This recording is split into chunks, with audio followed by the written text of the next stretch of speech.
Bin Abdul വഹാബിന്റെ വാപ്പ അബ്ദുൽ വഹാബ്, അബ്ദുൽ വഹാബിന്റെ വാപ്പ സുലൈമാൻ, സുലൈമാന്റെ വാപ്പ അലിയ, അലിയുടെ വാപ്പ മുഹമ്മദ്, മുഹമ്മദിന്റെ വാപ്പ അഹമ്മദ്, അഹമ്മദിന്റെ വാപ്പ റാഷിദ, റാഷിദിന്റെ വാപ്പ ബരീദ, ബരീദിന്റെ വാപ്പ മുഷറഫ, മുഷറഫിന്റെ വാപ്പ ഉമർ, ഉമറിന്റെ വാപ്പ മിഅ്ലാദ, മിഅ്ലാദിന്റെ വാപ്പ രീസ, രീസിന്റെ വാപ്പ സാഹിറ, സാഹിറിന്റെ വാപ്പ മുഹമ്മദ്, മുഹമ്മദിന്റെ വാപ്പ അലിയ, അലിയുടെ വാപ്പ വഹീബ, വഹീബിന്റെ വാപ്പ ദുൽഖുവൈസറത്ത് തമീമിയ. അപ്പൊ എവിടെത്തി? ദുൽഖുവൈസറത്തി. നീതി ചെയ്യുകയില്ല എന്ന് പറഞ്ഞിട്ടുള്ള ദുൽഖുവൈസറത്തിന്റെ 16ാമത്തെ പൗത്രനാകുന്നു. ഹബീബിന്റെ നീതിയിൽ സംശയിച്ചിട്ടുള്ള ദുൽഖുവൈസറത്തിന്റെ 16ാമത്തെ പൗത്രനാണ് മുഹമ്മദ് ബിൻ അബ്ദുൽ വഹാബ്. അയാളാണ് വഹാബിസത്തിന്റെ സ്ഥാപിക. അയാളാണ് വഹാബിസം സ്ഥാപിച്ചിട്ടുള്ളത് ഹിജ്റ 1111. അപ്പൊ ഇതാണത്രേ കുഴപ്പം. എന്താണ് അത്? 1111 മുഹമ്മദ് അബ്ദുൽ വഹാബ് സ്ഥാപിച്ചതാണ് വഹാബിസം. എന്താ തെളിവ്? എന്താ തെളിവ്? ആ പ്രസ്ഥാനത്തിന് കുഴപ്പമുണ്ട് പറയാൻ ന്യായം എന്താ? അത് അദ്ദേഹത്തിന്റെ ബാപ്പാന്റെ പേര് അബ്ദുൽ വഹാബാണ്. അബ്ദുൽ വഹാബിന്റെ വാപ്പ സുലൈമാനാണ്, സുലൈമാന്റെ വാപ്പ അലിയാണ്, അലിയുടെ വാപ്പ മുഹമ്മദാണ് എന്ന് പറഞ്ഞ് 15 വാപ്പാന്റെ പേര് വായിച്ചിട്ട് എവിടെ എത്തുന്നുണ്ട്? ദുൽഖുവൈസർ എത്തുന്നുണ്ട്. ആ ദുൽഖുവൈസറിന്റെ 16ാമത്തെ പേരക്കുട്ടിയാണ് മുഹമ്മദ് അബ്ദുൽ വഹാബ്. മുഹമ്മദ് അബ്ദുൽ വഹാബ് 16ാമത്തെ പേരക്കുട്ടിയാണെങ്കിൽ 15ാമത്തെ പേരക്കുട്ടിയാരാ? അബ്ദുൽ വഹാബാണല്ലോ. 15ാമത്തെ പേരക്കുട്ടി അബ്ദുൽ വഹാബാണല്ലോ. ആ അബ്ദുൽ വഹാബ് ലോകം കണ്ട 1-ാം നമ്പർ ഖുറാഫിയാണല്ലോ. എന്തേ അദ്ദേഹത്തെ കുറിച്ച് പറയാനുള്ളത്? ദുൽഖുവൈസർ മോശക്കാരനായിട്ട് പണ്ഡിതന്മാർ രേഖപ്പെടുത്തിയിട്ടുണ്ടെങ്കിൽ ആ ദുൽഖുവൈസർ പരമ്പരയിൽ എന്റെ 16ാമത്തെ ആൾക്ക് മാത്രമേ കുഴപ്പം, ബാക്കി 15 ആള് മുസാറ്. ആ 15 ആളെ കുറിച്ച് എന്താ ഖാസിമിക്ക് പറയാനുള്ളത്? ദുൽഖുവൈസർ മുതൽ ഇങ്ങോട്ട് എണ്ണിയ വുഹൈബും അലിയും മുഹമ്മദും അടക്കം അവിടെ ഇങ്ങോട്ട് അബ്ദുൽ വഹാബ് വരെ എണ്ണിയ 15 ആളുണ്ടല്ലോ. ഈ 15 ആളെ കുറിച്ച് എന്താ ഖാസിമിക്ക് പറയാനുള്ളത്? വഹാബിസ് ഉണ്ടാക്കിയത് മുഹമ്മദ് അബ്ദുൽ വഹാബാണ് എന്ന അയാളുടെ വാദം സമ്മതിച്ചാൽ തന്നെയും ബാക്കി അപ്പുറത്തുള്ള 15 ആളുകൾ ഓരവസ്ഥ എന്താ? അവരും ഈ ദുൽഖുവൈസറിന്റെ പിന്മുറക്കാരല്ലേ?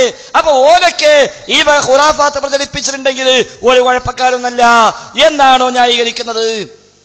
ഇനി അള്ളാഹുവിന്റെ റസൂലിന്റെ മുമ്പിൽ വന്നുകൊണ്ട് പറഞ്ഞു, ദുൽഖുവൈസർ എന്ത് പറഞ്ഞു? എഴുതില്ല മുഹമ്മദ് ശരിയാ, ഇമാം ബുഖാരി ധരിച്ചതാണ്. മുഹമ്മദ് നീ നീതി കാണിക്കണം. റസൂൽ ചോദിച്ചു, ഞാൻ നീതി കാണിച്ചില്ലെങ്കിൽ പിന്നെ ആരാണ് നീതി കാണിക്കുക? അള്ളാഹു റസൂൽ ചോദിക്കുകയുണ്ടായി. ഉമർ ഖത്താബ് എഴുന്നേറ്റു, റസൂലെ അനുവാദം നൽകൂ, ഈ മുനാഫിഖിന്റെ കഴുത്ത് ഞാൻ വെട്ടട്ടെ. റസൂൽ പറഞ്ഞു, വേണ്ട വേണ്ട, ഇവൻ ചില അനുയായികൾ വരാനുണ്ട്, ചില അനുയായികൾ വരാനുണ്ട്. റസൂൽ പറഞ്ഞതാണ് ശരിയാണ്. ആ ദുൽഖുവൈസറിന്റെ അനുയായികളായി മുസ്ലിം ലോകത്തെ ആധികാരിക പണ്ഡിതന്മാർ മുഴുവൻ രേഖപ്പെടുത്തി വെച്ചത് ആരെയാണ്? ഖവാരിജുകളെയാണ്.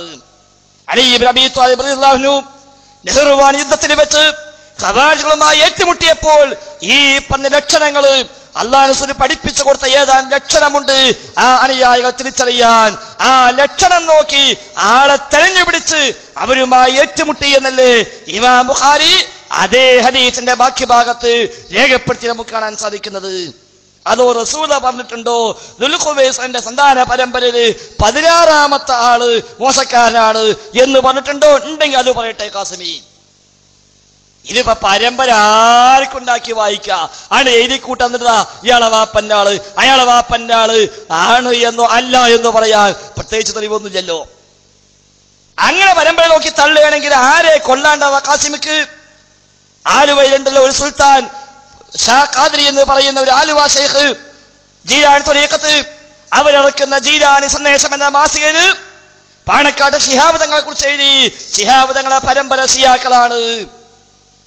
ശിഹാബ് തങ്ങളെ പരമ്പര 4 ബാപ്പമാരപ്പുറത്തേക്ക് പോയാൽ ബാക്കി ഷിയാക്കളാണ് എന്ന് ആലുവ ത്വരീഖത്തുകാര്, ജീലാനി ത്വരീഖത്തുകാര്, ഹുദവിമാരും ഫൈസിമാരും അടക്കമുള്ളവര് നേതൃത്വം കൊടുക്കുന്ന ത്വരീഖത്തിന്റെ ആളുകള് അവർ ജീലാനി സന്ദേശം എന്ന മാസികയില് അവരെഴുതി വിട്ടില്ലേ.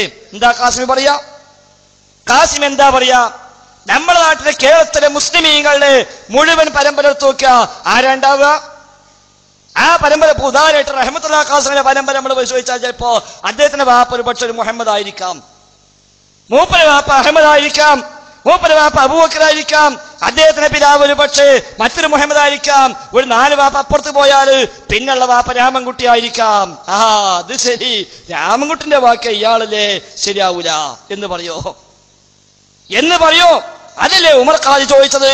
അയാ ഫാഖിറൻ ബിൻ നസബി കൈഫ തഫാഖുറു വഅസ്ലൂകും മിൻ ഖബ്ലു തിയം വനായരു വഅസാരി മുസാരി വമണ്ണാനു പറയരു വകൊശവനു ചെട്ട്യാരു വനമ്പൂരി പാണനു. ഉമർ ഖാദിന്റെ കാലത്ത് ചില മൂല്യന്മാര് തറവാട്ട് മഹിമയും പറഞ്ഞ് ഞങ്ങൾ വലിയ പാരമ്പര്യക്കാരാണ്, ഞങ്ങൾ വലിയ തറവാട്ടേരാണ് എന്ന് പറഞ്ഞ് രംഗത്തിറങ്ങിയപ്പോ ഉമർ ഖാദി ചോദിക്കുക, അയാ ഫാഖിറൻ ബിൻ നസബി, തറവാട് പറഞ്ഞിട്ട് കുലമഹിമ പറഞ്ഞിട്ട് അഭിമാനം നടിക്കുന്ന ദുരഭിമാനം കാണിക്കുന്ന മനുഷ്യരെ എന്ത് വെച്ചിട്ടാണോ നീയൊക്കെ അഭിമാനിക്കുന്നത്? കൈഫ തഫാഖുറു, എങ്ങനെ അഭിമാനിക്കാൻ വകണ്ടാവുക? കാരണം എന്തേ? വഅസ്ലൂകും മിൻ ഖബ്ലു, മുമ്പങ്ങ് പോയാൽ നിങ്ങളുടെ എല്ലാം അസ്ല്, നിങ്ങളെല്ലാം തറവാട്, നിങ്ങളെല്ലാം അടിസ്ഥാനം തീയം വനായരു, ഒന്നുകിൽ തീയരാണ്, അല്ലെങ്കിൽ നായരാണ്, ആസാരിയാണ്, മൂസാരിയാണ്, മണ്ണാനാണ്, പറയരാണ്, നമ്പൂരിയാണ്. ഇതൊക്കെ എല്ലടോ നിന്റെ അസ്ല് എന്ന് ഉമർ ഖാദി പാടി വെച്ചില്ലേ? എന്നാൽ ഇപ്പോഴും പറയാ 16ാമത്തെ പേരെക്കുട്ടി അങ്ങനെയാണ്. മറ്റുള്ളവരൊക്കെ 23ാമത്തെ പേരെക്കുട്ടിയാ പാണക്കാട് തങ്ങന്മാരെ കുറിച്ച് അവര് പരിചയപ്പെടുത്തുന്നത്. ഇതിനപ്പുറത്തുള്ള 22 തലമുറകളും 1-ാം നമ്പർ അഹ്ലുസുന്നയുടെ ആദർശം കൊടുക്കുന്നവരാണ് എന്ന് സ്ഥാപിക്കാൻ ഇപ്പൊ ഖാസിമിക്കാകുമോ? ഒരിക്കലുമാവില്ല. ഇനി സ്വഹാബത്തിനെടുത്ത് നോക്കിയാലോ?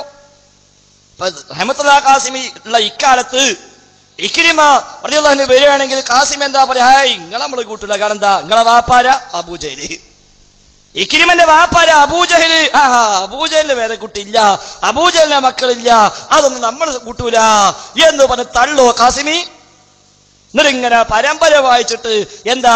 ദുൽഖുവൈസിന്റെ വാക്യാണ്, അതിന്റെ പിന്മുറക്കാരാണ്, അതിന്റെ പാരമ്പര്യത്തിൽ വന്നവരാണ്, അവരാണ് വഹാബിസ് ഉണ്ടാക്കിയത് എന്ന് 1111 അതേ മനുഷ്യന്മാർ അപ്പുറത്ത് പോയിട്ട് എന്ത് പറയും? ഇവിടെ നേതാവാണ് ഇബ്നു തൈമിയ്യ.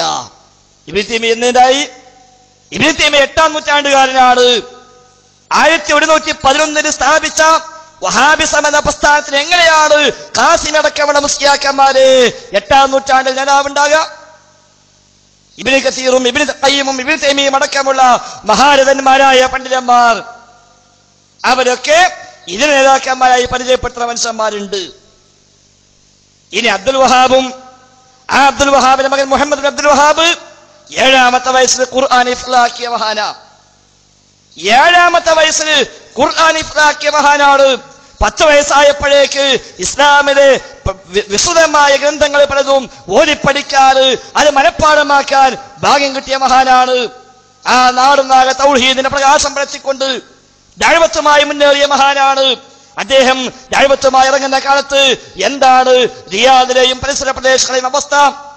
മരങ്ങളെ കെട്ടിപ്പിടിച്ച് കടയുന്ന മുസ്ലിമീങ്ങളാണ് അന്ന് അവിടെ ഉണ്ടായിരുന്നത്.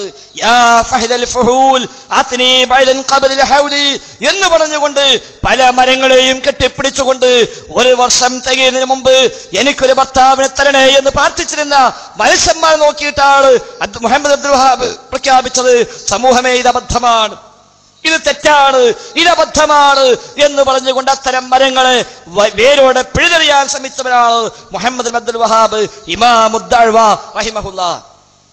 അത് അത്തരം കല്ലും മരങ്ങളും ഇന്നും പല സ്ഥലത്തും സ്ഥാപിച്ചുകൊണ്ട് നാട്ടിക്കൊണ്ട് അതിനെ പൂജിക്കാൻ പ്രേരിപ്പിക്കുന്ന ആളുകൾക്ക് എന്തായിരുന്നാലും അത്തരക്കാരുടെ വിദ്വേഷം ഉണ്ടാവുക സ്വാഭാവികമാണ്.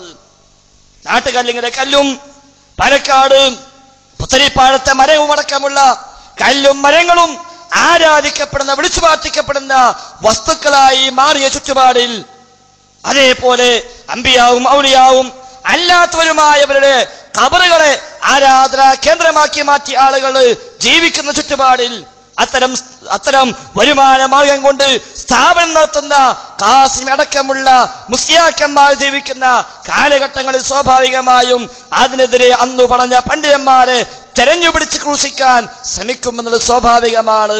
അതിൽ അത്ഭുതമൊന്നുമില്ല.